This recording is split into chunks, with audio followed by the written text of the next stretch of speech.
What is up, everybody? Welcome to a brand new episode of Destination the Show. This is episode 93, take two. Walker Jenkins is a step away from the major leagues. My name is Jamie Cameron, joined as always by Jeremy Nygaard. How you doing? How you doing, good sir? You're having a rough week. Yeah, it's been a week. 42 years on the earth, 26 as a driver. First, I wouldn't say major automobile accident, but one that's going to require some fixing of a vehicle. So that was fun. We did that on the first day of school, and sorry, man. Yeah, I mean, things like that happen. That's why you pay out of your ears for car insurance, and I guess that's just how it goes. I do like how you did the take two and then said the title name for the first time in 93 episodes. Rusty. These morning recordings get to me, man. Yeah. So how are you doing? Doing well. No complaints. I'm very. I took a trip to the Minnesota State Fair this week, which was great. Same day I was there, I think. Always enjoy that. Yeah, Monday. Yep. I looked for you, didn't see you. Just one or two people in the crowds. Did you know that we were part of a record-setting day? You know, that's so funny because my wife told me that same thing. And last year we went the Sunday before Labor Day. Okay. And we do the same type of deal that I'm sure the same like tactics lots of people employ. We'll go to a park and ride. We'll get there really early. And the goal is be walking into the fair at 8:15, 8:30. Okay. And this time last year when we did that, usually you have this window right until maybe 10:30, maybe 11, where it's not quiet, but you can move pretty freely, knock off some of the busier things. This time last year, dude, I mean, it was just overwhelming. In fact, last year we left without Sweet Martha's for the first time ever because we stood in line for 45 minutes and just didn't get any closer, which was crazy. And so my wife did tell me that Monday was a record-setting attendance. It didn't really feel that way to me, maybe because the first couple hours weren't busy. But yeah, it was a perfect day for it. 70 degrees, sunny, no complaints, man. It was awesome. Did you? So what time did you get there on Monday? About our kind of target time, 8:30, and we stayed till 4:30, and we we had some little cousins in tow, a 2-year-old and a 5-year-old. So we might have even stayed a little longer, but we had to. The kids were running out of steam. We had doctor's appointment. I had an eye doctor appointment. My wife had a dental appointment, so we didn't get there till about 9ish. We just overpaid to park in someone's yard. There you go. I think we walked in the gate shortly after 9, but we had to get back for a high school football practice, so we were only there till 1, and that was the time when I was like, "Oh, everybody is coming to the fair at 1 o'clock." Yep. We did get Sweet Martha's before we left, so it all. We did this year too. We did this year. Got the full I noticed that lines at 10 o'clock. There was a line at 10 o'clock. I stood in for a half hour. I'm like, jeepers. But yeah, I bring a little bit an older contingent, so we don't have to do all the little kid stuff. But yeah, it's a good time. I mean, I enjoyed doing it. It's just I don't really like people. So ditto. The one thing that ties us together more than anything else. All right, dude, let's get the housekeeping out the way, then we'll jump in. Ways that you can support the show. You can like and subscribe on your preferred podcast platform of choice. Bonus points if you choose to leave us a review. That would be really great. You can find all of our stuff on YouTube at Destination the Show, and super low quality this week, apparently. If you want to send us a question, which folks have kindly continued to take us up on, you can send us a message on Twitter. The handle there is at DTS_pod1. On Blue Sky, the handle is at Destination the Show. Or send us an email, which I should probably check a little more often. DestinationTheShow@gmail.com. Let's get into it, dude. We're going to break down some minor league notes and some major league notes. I think we got to start with the headlines here of the past week in the Twin System. Last week, news broke that news broke that Walker Jenkins has been promoted to AAA. after hitting, let's see, 309, 426, 487 in 52 games in AA, walking close to 15% of the time, striking out less than 19% of the time, a 155 WRC plus. Your thoughts on the Jenkins news? Well, first, I was happy that you broke it, because you always have intel that you don't share with anybody outside of me, I think, and probably your wife. She But doesn't care. you could still share it with her. And then it was picked up by everybody shortly after that. So congratulations on that. That was super Thanks, cool. buddy. You give me the old like, oh, something's coming, and then I have to guess, and I guess Rocco was fired, and that was wrong. But it's super cool from that perspective, but also a 20-year-old who has not been consistently on the field. Mm-hmm. But when he has been on the field, he's been really good. Was that Sunday night that news broke, or Sunday afternoon? I believe so, because it was the day before an off day for the Saints. Right. Yeah. Right. So I didn't get the opportunity to watch him at all on Tuesday. I think he got a double on Wednesday, and then I turned it on last night and just watched very briefly. And the only batter that I saw, he had a really good catch in center field. Yep. So he looks the part of a future major leaguer, and like by future I mean soon. And he's only 20, so I feel like it's hard to not be excited by this in a franchise where watching the team on Twins TV is not overly exciting right now. Yeah, agreed, 100%. Just a couple of other notes to build off of what you said, Jeremy. At 20 years old, he is the youngest player, bar none, currently playing in the International League. And then a couple other things that I found noteworthy when we're putting together the running order for this show.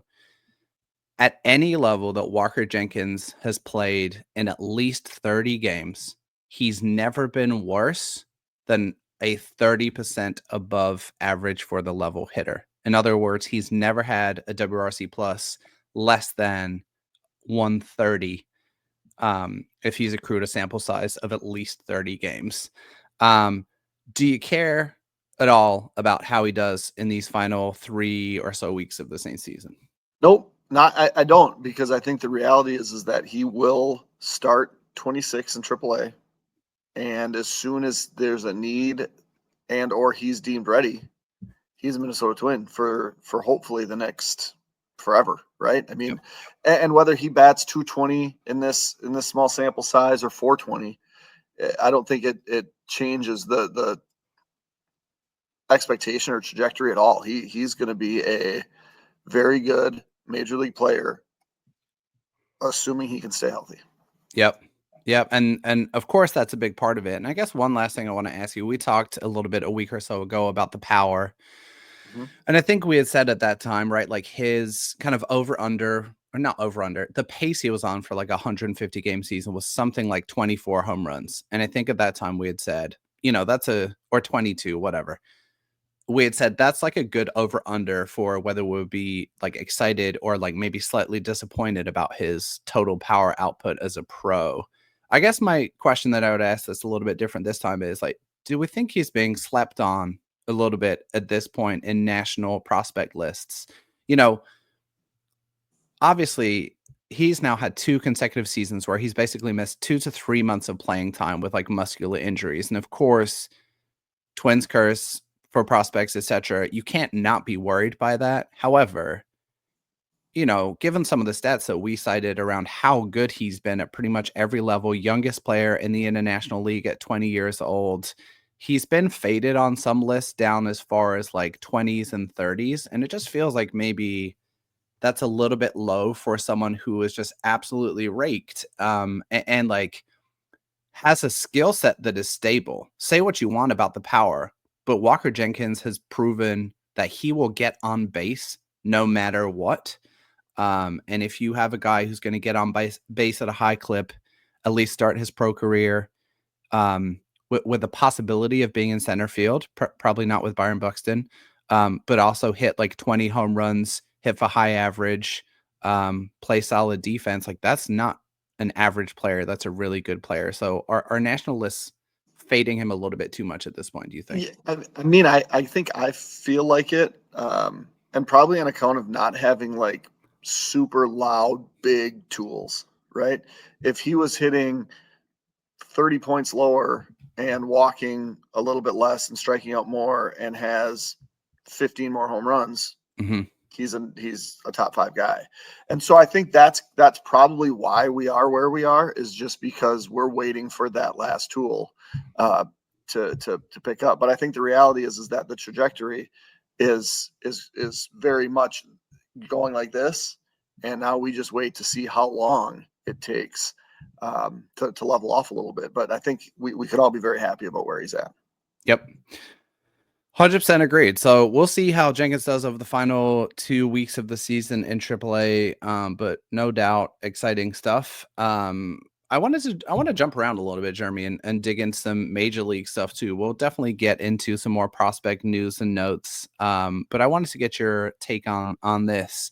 This is something that came up in a really great Dan Hayes article in The Athletic. The Twins obviously just played we'll call it an interesting series in Toronto, but they were reunited with 2 former org mates in Louis Varland and David Popkins. And Hayes completed and did pieces in The Athletic about both of those, catching up with Varland and Popkins. And I just want to read you a quote from the Popkins interview that jumped out to me. Now, of course, background and context here, the Twins offense has continued to struggle after parting ways with Popkins at the end of 2024. The Blue Jays are a top 2 or 3 offense in the American League. We can have a conversation about whether that's largely due to coaching or just a gulf in class and talent. But here's a quote from Popkins in the Hayes article that I'm curious for your reaction on. Here's what Popkins says. We had kind of agreed I was going to be extended for several years. I thought that was already agreed upon, but when it happened referring to being let go, I was blindsided. There was initial shock.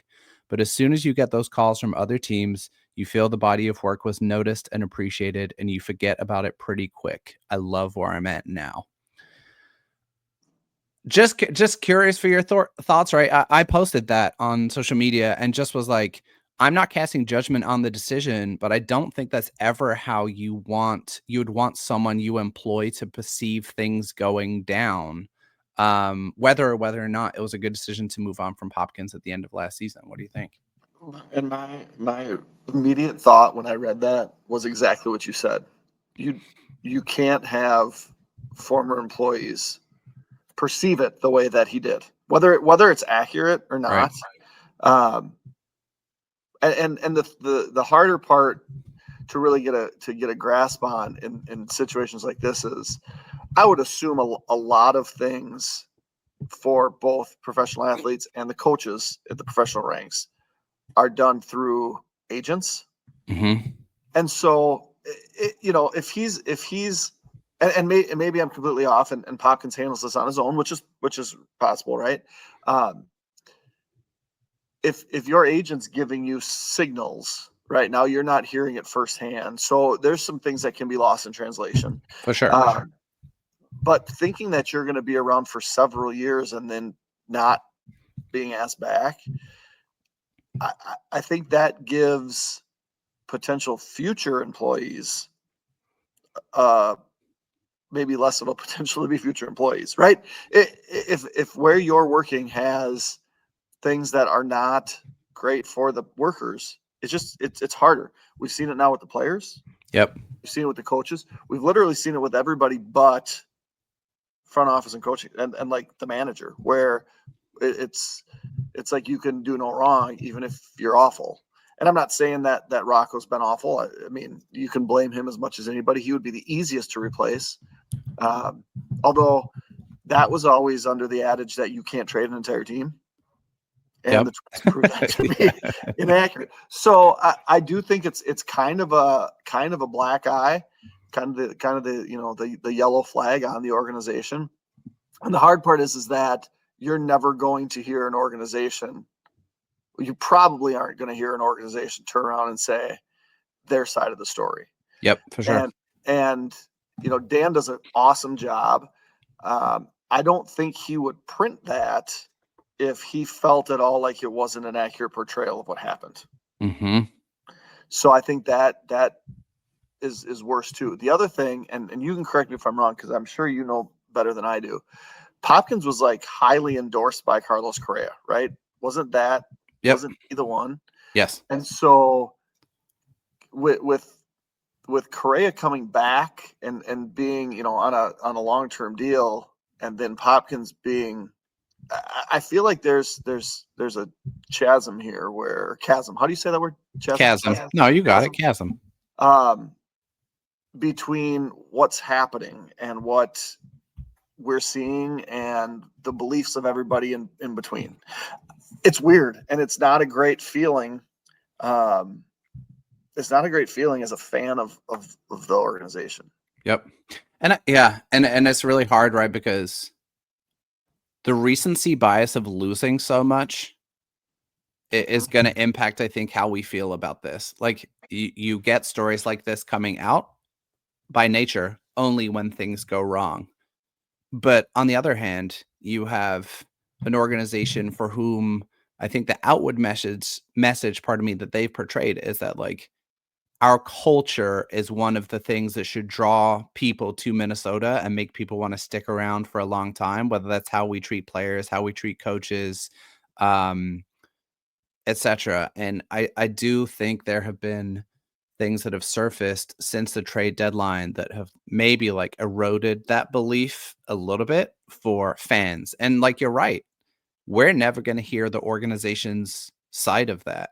This is one person's perception. And so it's unfair from that angle of not hearing what the org thinks. But yeah, I line up completely with you that like, that's not great. It's not what you want to hear about your team. Well, and I think, having both of us having backgrounds in education, so much of talk is climate culture, right? And what's what and how it is what it is. The climate right now is awful, right? And the culture is not. I feel like that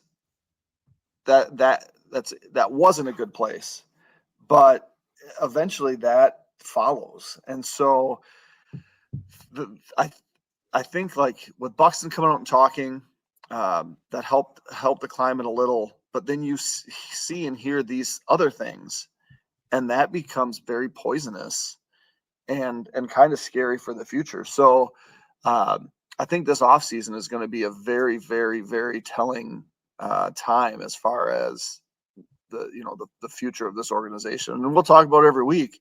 But right now it's not great. Yep. Agreed. Okay, let's talk about, we're jumping all over the place. We're going to stick it on the Major League roster for now. I want to touch base about Luke Keeschel.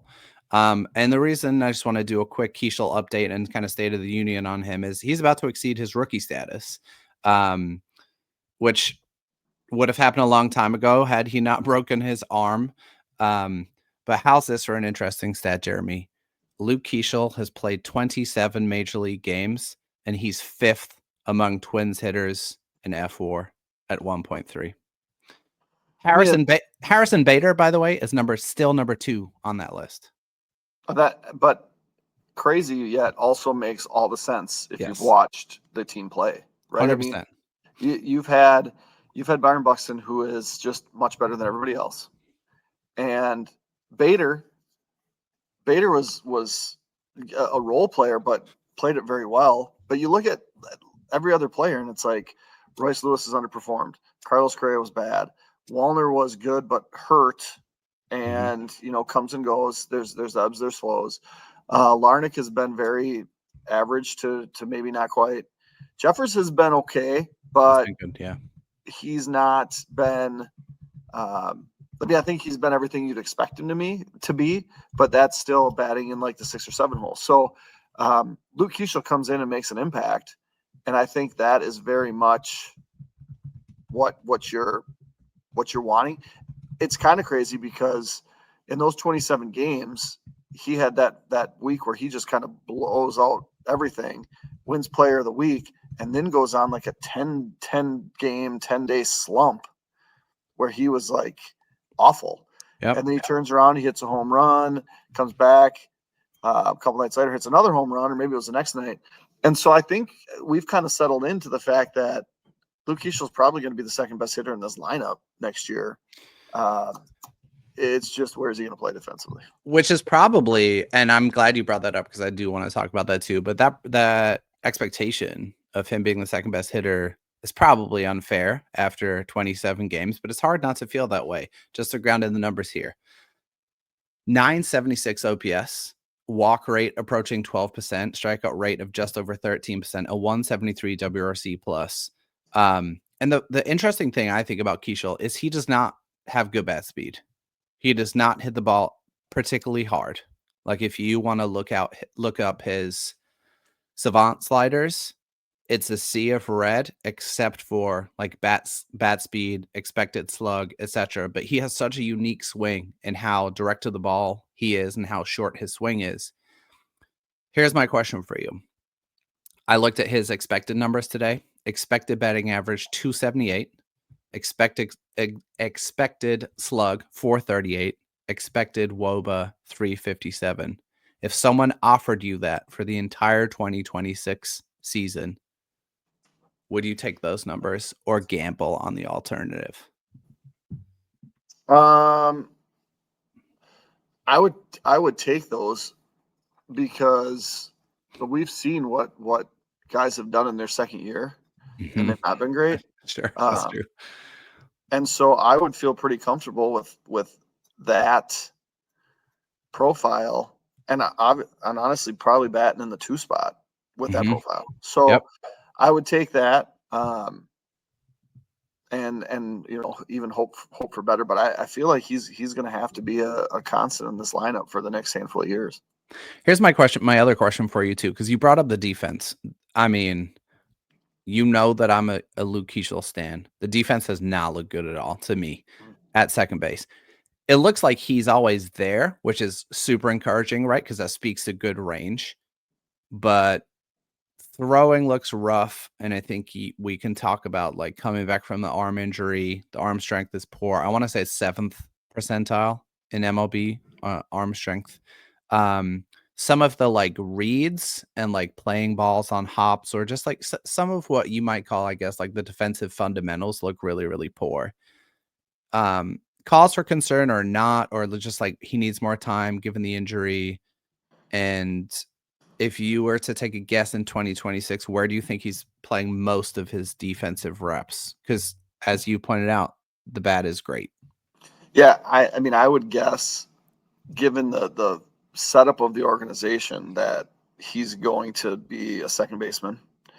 And I feel like when you are on the defensive spectrum, like second base is relatively low, right? You don't have to be able to throw hard. Your range doesn't have to be great. You just have to be able, like you mentioned, do the defensive fundamentals. And he's going to get more and more opportunities. He was playing outfield. He was playing some second. Like, he just hasn't had a ton of reps. I don't think he played third in college, right? I mean, he played second in college or outfield? I think he played shortstop in college too. So there's just, I mean, balls come off the bat differently when you're playing at second. And sometimes, I mean, some of the misplays that he's had, there's no mistaking it. Sometimes, there was a throw that was pretty errant. I think a lot of it is just going to be repetition. And if next year goes awful, I would like to see, and I think we'll talk about this in a little bit, but give some other right-handed bats opportunities in the outfield. And if they prove to be serviceable-ish outfielders and bats, then they can stay there. If not, Keichel can move to left field. You don't have to throw hard in left field. He's got good range. But I think the part that kind of complicates that is Byron Buxton right now is phenomenal in left field. Yep. But we've seen center field. Did I say left field? Yeah. He's been phenomenal in center field. But what we've seen with both Kirby and Torrey Hunter, like two of the greatest defenders in Twins history in center field, they didn't end their careers in center field. And so I personally think Buxton's makes the most sense eventually in left field. as opposed to right field, just because he's faster and I don't think his arm is fantastic. But then Keishel can't play left field either. And again, these are forecasting things in the futures, which if you ask the front office, it'd be like, who cares? That's not now, right? Yep. But I think like the avenue for Luke Keishel to stay at second is to just get better. But the avenue for him to play elsewhere is also, one that we could see. So I do think that they'll give him every shot to stick. He has made some decent plays. 100%. He hasn't looked super comfortable there, but I think like with Brooks Lee too, he started to look better at short when he started getting consistent reps at short. And Keishel just needs that opportunity, and I hope that he'll be okay, because that I think is probably the best home for him. He's just got to get a little bit better. Yep, agree on all of that, Jeremy. Okay, let's scoot on down to Double-A and talk about a prospect who, I gotta say, I think maybe we're both aligned in that like we haven't been the biggest like proponents of this guy over the couple of years that we've been doing the show, but he absolutely deserves some attention and deserves some love right now, because Kalai Rosario has been melting baseballs in August. So let's just recap his numbers from both 2024 and 2025, because it's kind of an unbelievable step forwards in the right direction here. 67 games at Double-A in 2024, and if we're recalling, I believe he had a couple of like challenging seasons with injury. Like he repeated the Arizona Fall League, but he missed significant time due to injury. In 2024, he hit 10 home runs in 67 games, a 102 WRC plus. So like just like an average bat for the level, a lot of swing and miss, a decent approach, kind of like an Erod light skill set. 2025, he has now accrued 115 games at Double-A, repeating the level.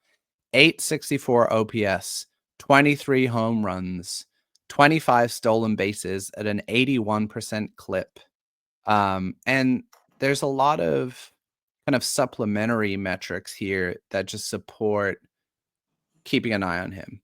He's extremely patient. His swing rate's only 39%. That's like super, super low. He's walking close to 14% of the time. So it's a 364 on base percentage. He does strike out a ton. Like there is swing and miss in this profile. It's 27.6% K rate at Double-A. And the bat to ball skills, I think, are the question here. He's kind of like right hovering around that threshold of like you might be able to get by. His overall contact rate 73%. I want to say major league average is around 80. So that's a struggle. But what do you make of Rosario? We really haven't talked about him much, but he's, to his eternal credit, like 2025 has been a massive rebound, and he's putting on an absolute show at Double-A at the moment. Yeah, and I think, prior to where you picked up his career, he was the Midwest League Player of the Year when they were the champs, right? Yep. And so he's always kind of been on that radar, but not like in the middle of it, right? He's kind of been on the periphery, where he's been overshadowed by Erod. He's been overshadowed by then Walker Jenkins. He's been overshadowed by, the bigger, better, brighter prospects. And it's got to the point now where it's like, oh, we got to pay attention to that. And he was exposed and obviously unselected in last year's Rule 5. With the Twins roster construction the way it is, and I feel like the word is rebuild. That needs, you trade 10 guys. Now it's time to rebuild. Like, you put him in that same conversation with Kyler Fetko as, can he be a serviceable corner right-handed hitting bat? And I think you'd say, well, he's a step behind him because Fetko gets promoted and Rosario doesn't. But the reality is that Rosario has recently turned 23 and Fetko turns 26 soon. Yep. So like we've basically said Fedko's got to get added, then Rosario has to get added, right? And I think that, when I alluded to other right-handed bats potentially in the outfield, like that, I would love to see kind of the youth movement where you have them both available and just kind of give them opportunities. And if one of them pans out, great. If they both pan out, super. If neither of them do, then you can go back to the drawing board. And does that mean they're ready to face big league pitching versus signing a $10 million stopgap right-handed hitter next year? Probably not. But at some point, the organization just has to go the way of development versus trying to win, right? Yep. And so, and Rosario is like a really interesting kind of litmus test for that approach potentially. And here's the thing, you mentioned the comparison with Fedko, and I think that's a good one. Right-handed, power-oriented bats that do it in different ways. Like Calario has like legit raw juice, whereas Kyler Fedko is great at pulling the ball in the air. Rosario is not a good defensive outfielder, such that like I have like doubts whether he would be able to handle a corner spot even kind of competently. And that's kind of the wondering there, I think. And, when we hear the post trade deadline talk from the front office of like, we want to build an organization that emphasizes speed and defense more, I think Rosario is maybe kind of emblematic of maybe the old approach where we're going to find guys who can hit. We're going to find guys who have pop. We do not care about the defensive home. We'll figure that part out later. Eddie Julian, Jose Miranda, like there's so many examples. And I think we may see a transition away from that a little bit in the coming years. Merrick Houston being the like most obvious recent example of like, this is before anything else, a glove. And so that is interesting. He is a really like interesting bubble candidate. And someone asked about potential roster adds and questions. So we'll come back to that in just a second. But Rosario absolutely crushing at AA. Speaking of, okay, we're gonna do some kind of notes roundup now before we knock out a couple of questions, get out of here. You brought up this comp with Kyler Fedko. So something I noticed and will bring up to you as a question for 2026. Kyler Fedko is now getting starts with the St. Paul Saints at first base. And I found that interesting because obviously the Twins brought in Ty France. That didn't work out well. Like you could argue that he was good value at $1 million, but he wasn't an impactful player. We've talked a lot in recent episodes about Fedko as a solid athlete, a solid versatile option, good power, good approach. What do you think about Fedko as a first base option for the big league team in 2026? Yeah, I feel like we've talked about it with even the trade acquisitions. Like, do we want to have these guys as corner guys, or can they potentially play first base? Has McCusker been playing at all at first base? Like, I'm not 100% sure. Like that to me seems like another guy that would make sense to get some opportunity there. And I think the more versatility that you have, especially if the Twins are like, man, Luke Keeschel can't get it done at second, we need to play him in left field.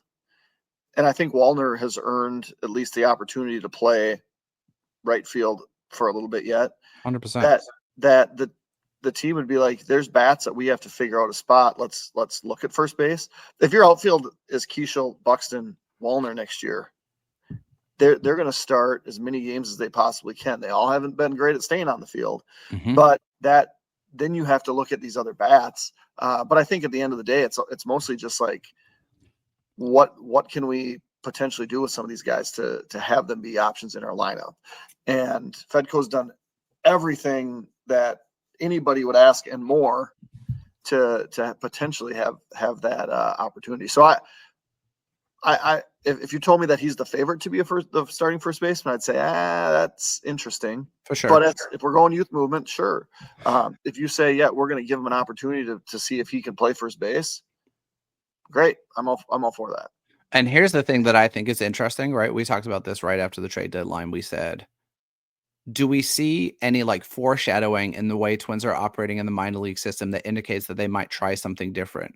One thing we have always complained about, like let's take your McCusker example. Now, I think the argument that was made with him is he's like 6'9", getting down for low balls at first base is hard, whatever.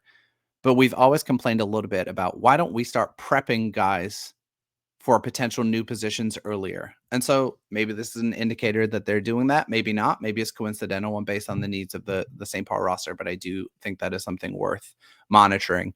The next note, Jeremy, that I want to ask you about is an Aiden Miller update.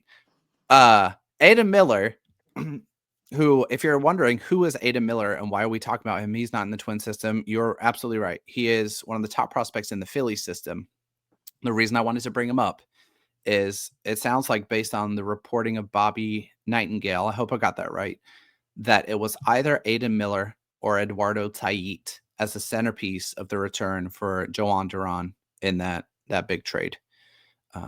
Aiden Miller now at AA, hitting 348, 454, 629 with 13 doubles and 4 home runs since the deadline. One of the youngest players in the Eastern League. Had a really rough start at AA. He's also swiped 50 bags so far in 2025. So my question for you, Jeremy, which is not fair because I'm putting you on the spot. Any buyer's remorse, I guess seller's remorse is what it would be. Any seller's remorse or consideration that Aiden Miller would have been a better option than Eduardo Tait as the centerpiece of the return for Joan Duran? I mean, I think there's certainly that argument. But I also think from an organizational standpoint, like, you just draft Merrick Houston. He's going to be your shortstop. And I think there's some belief that Aiden Miller maybe just not a shortstop long term. I think a third baseman, probably. Yeah. But the cupboard at catcher, relatively bare. Jimenez has been great, but he's so good. Good. But the question is if he can catch, right? Maybe he's a first baseman, but he's a great hitter, and he's a step behind. But the drop between Jeffers and now Tait, there's not a lot of things there. So I think, when you draft, you don't necessarily draft for need.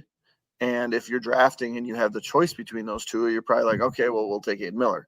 But when you're trading for a guy that is 2 to 3 promotions away, and exactly what you're going to, well, you can't say exactly. You have a pretty good idea what you're going to get as a professional player. Then it's more like, okay, let's look at our needs. We have a need for catcher. We're getting a top 3 or 4 catcher in catching prospect in baseball. Mm-hmm. I don't have any remorse on making that deal. But yeah, it's certainly going to be a debate forever if Aiden Miller comes out and is fantastic.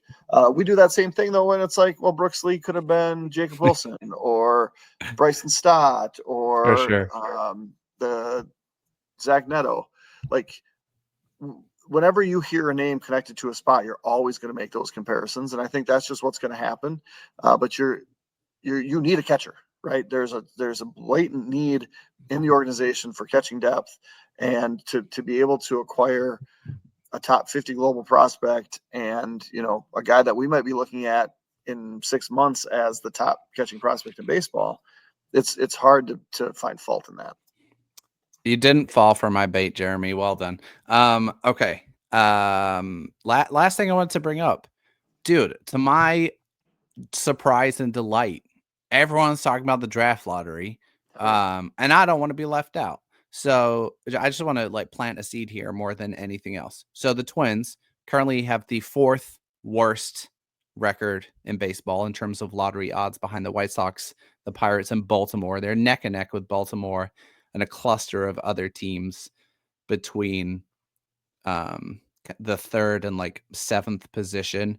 A reminder, the Colorado Rockies, the Washington Nationals, and the LA Angels are all ineligible for the draft lottery. I just wanted to plant a seed that people have expressed an interest in knowing who might be available at the top of the 2026 draft class. And so sometime this fall, when we have a little bit more certainty about where the Twins might end up, we will do an entire show talking about Rock Chalowski, Grady Emerson, Jacob Lombard, Drew Burris, Justin LeBron, all the dudes at the top. It's going to be really fun. And I know you're going to hate it because you don't like talking about the draft until March. So that's only true when it's a pick that's not top 5, right? Okay. If you have a top 5 pick, it's exciting the whole time because anybody that has any helium ever is like, "Ooh, now we might get that guy." Yeah.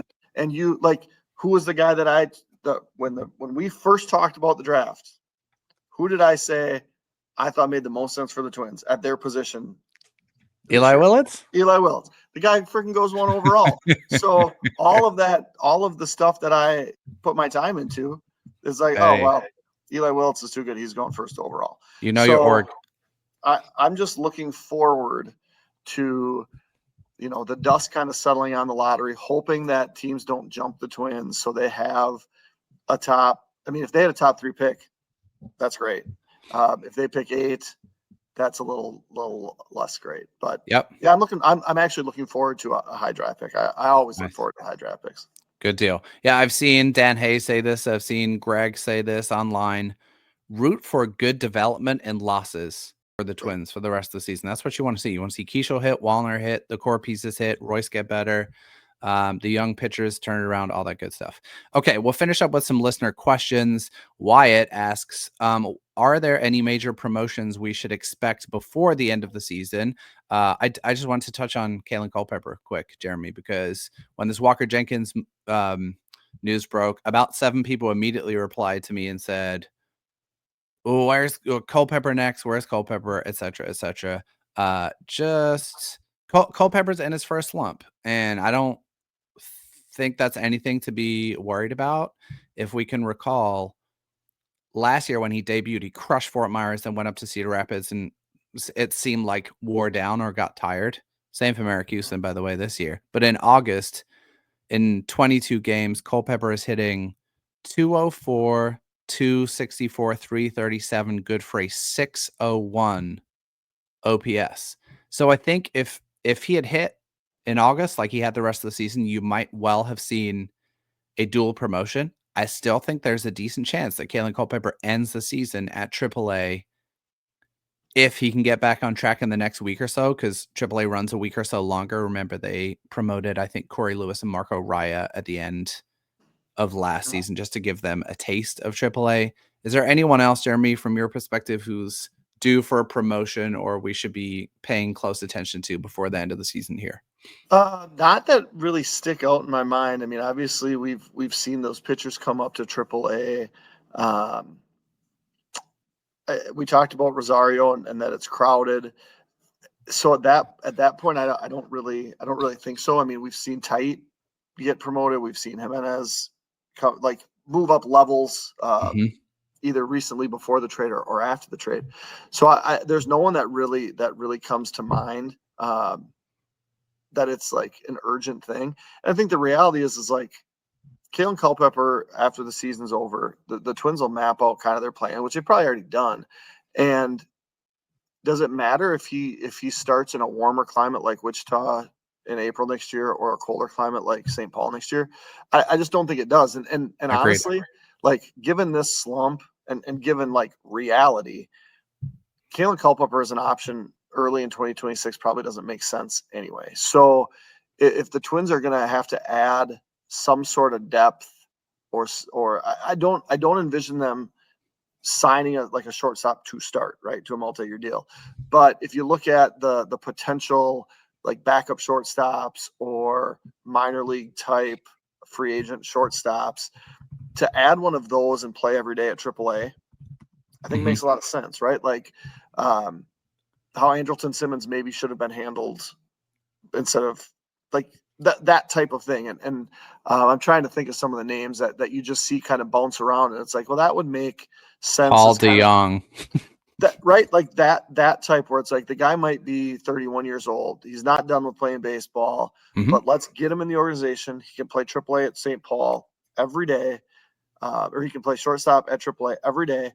And then if Lee can't get it done and Culpepper's, not pushing him out of a job, we can call him up and he can be a stopgap for 2026. And I think that's maybe how things need to be looked at. But whether Culpepper gets promoted to St. Paul for a handful of weeks or he stays in Wichita, doesn't make any difference. But I certainly wouldn't promote him if he's not beating the level. 100% agree. And we'll see how things pan out in the next few weeks. I mean, the other thing I would say about shortstop at the major league level next year, Brooks Lee is looking better in August. I know this is kind of a low bar. He had a 34 WRC plus in July, which is abysmal. The thing I'm paying attention to more so is walk rate. It was 4.1% in July, 10.3% in August. That's much more respectable. Been about a 10% above average hitter for the month. So hopefully he can keep improving, and he's going to get some run there for sure. Keeping his back healthy. He has a hard time coming into a season without back issues, right? 100%. So that's going to be another reason where it's like, man, do we have to add some sort of depth, because he can't seem to come off of an off season without back issues. Here's a question from Rye, which I think is an interesting one. The big league club runs into a lot of outs on the bases. He says, is this an organizational problem? How do they do it in the farm? Is it taught there and then not a priority in MLB? So I'm curious for your takes. I have some strong opinions on this one. Jeremy, what do you think of the Twins base running at the major league level? It's awful. And I don't have strong opinions on why it is that way. I do know that as someone who's coached 13 and 14U baseball, that one of my things that I tell them is, if you're on the base, you can't get out on the bases. Like that's a thing that we just don't do, right? Mm-hmm. Listen to your coaches, follow our signs, do not make outs on the base paths. And for the most part, I had a group of 13-year-olds that didn't run themselves into outs. Maybe maybe they were sent in times they shouldn't have been sent, or got a bad read on a fly ball. But by and large, you figure that out when you're young. So yeah. I don't understand how a group of professionals just continue to do dumb things. I think that we should, it's just my opinion, there's no strong evidence behind this. I think that we should separate the org's approach like in the minor leagues from what is going on in the big league level a little bit. Just my opinion. I do think there has been a little bit of a transition to draft more speed. Kyle DeBarge is a great example of that. He's, I want to say, like top 3, top 5 in the majors in steals and in success rate this year. So 50, 60 stolen bags, whatever. You're starting to see more of that Maracuse, like more guys who will steal, I don't know, 20 bags in a minor league season as opposed to 5. And we're also seeing, I think, just, and I have to like study this in more depth, but we're seeing more guys running more aggressively. In my opinion, the major league running issues is about coaching. Like that is, again, just my opinion. Of course, there's player execution. There's a player execution aspect that goes into that. But if we're talking about what are some of the few things that major league coaches have influence over that goes on in a game, surely one of them is base running fundamentals. And the amount that the amount of outs that the Twins run into, the lack of aggression going from first to third. I think the lack of stolen base is a little bit different because they just don't have a lot of speed. Mm-hmm. But I would point some fingers at the major league coaching staff here and say, how can we shape this more effectively next season? Because it's just been poor. Now, part of that is getting better athletes and getting more speed that gives you options.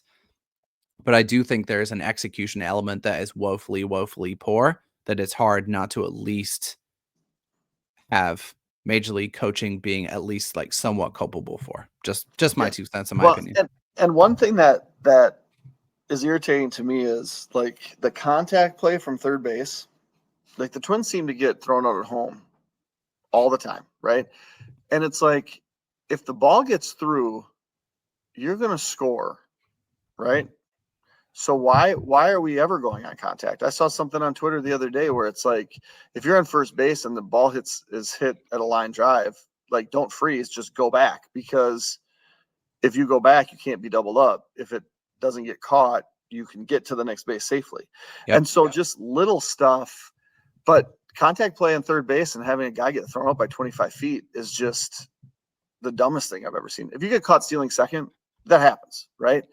But the ones that are in my mind, the unforced errors. Yeah, well, the easily correctable Christian Right. Ponder type errors, Right. and so that that to me is kind of the long and the short of it. It's like how and I like Tommy Watkins. I think Tommy Watkins is an awesome dude, but when you send a guy and we're all like, "What are you doing, Tommy?" and then you Yep. get thrown out at home, that's more problematic for sure.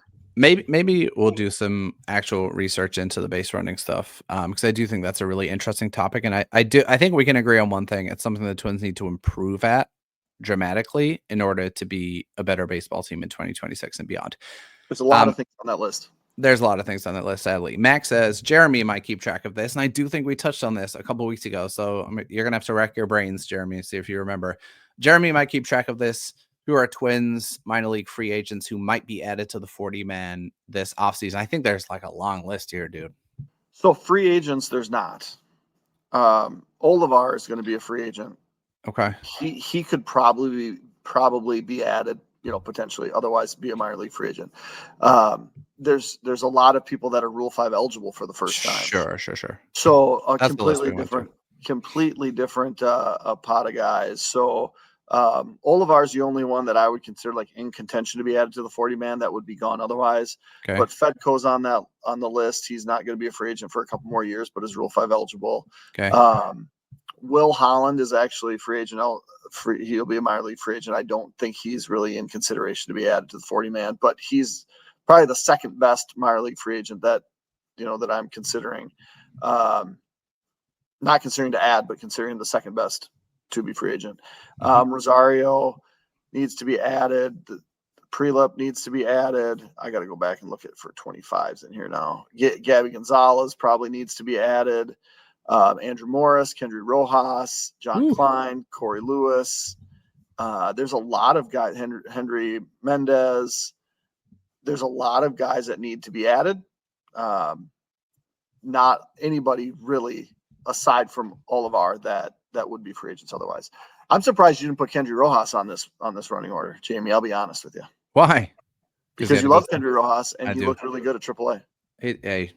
I do like Kendry Rojas, who, by the way, since everyone hated that trade, has appeared on an increasing number of top 100 lists in the back end. He had his first good outing at AAA, 4 innings, 5 punch outs, 10 whiffs, I think, a walk, and maybe 4 hits, no earned runs given up. So making progress. I think, again, he's going to get a nice long run at AAA next year and not need to be pressured into making an appearance, but he is on track to be at least a back-end starter, in my opinion, which is good value for a reliever, even one who's from Minnesota. Last question is Wyatt asks, who is going to the fall league? We're not going to answer this because, we do a fall league preview every year. And if I'm remembering, Jeremy, and you can correct me if I'm wrong, last year's fall league roster was so boring for the Twins. I think we did Twins and Cubs and Brewers, and it was really dull. I'm hoping for a little bit more of an interesting list for 2025. Yeah, it was very anticlimactic when they were announced, and so literally anything would be better than another one of those. They were announced in early October last year, so I think we probably have 4 or 5 weeks before we can preview that. But we will dig in, Wyatt, when the time is right. Okay, guys, we're going to call it a day there. Thanks for taking the time to check out the show. We sure appreciate it. We will be back with another episode next week, keeping you guys up to date with all things Twins, minor league, and beyond. Until then, enjoy. I was going to say good baseball. Enjoy baseball, and hopefully good development stories and close losses. Take it easy. We'll catch you next week.